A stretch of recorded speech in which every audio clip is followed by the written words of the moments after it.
Hello guys, welcome to my channel Mousumi. তোমাদের জন্য নতুন আর একটা ভিডিও নিয়ে চলে আসলাম। দেখো, আমি বাড়ি যাচ্ছি। প্রথমে টোটো, তারপর বাস করে চলে আসলাম। নিশি নেমে পড়েছে বাস থেকে, আবার টোটো করে এবার বাড়ির সামনে যে নামবো।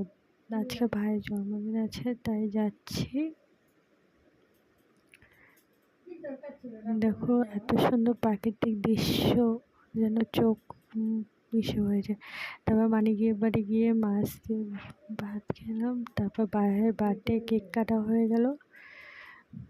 আবার রাতে মেনুতে ছিল অনেক কিছু। সকালে উঠে চা মুড়ি খেয়ে গেলাম। আর পাশে একটা টিপ কলে, সেখান থেকে জল ভরছিল মেশো মানি, তো আমি দেখতে গিয়েছিলাম। তারপর বাড়ি চলে আসি, তারপর ভাত খেয়ে টাটা।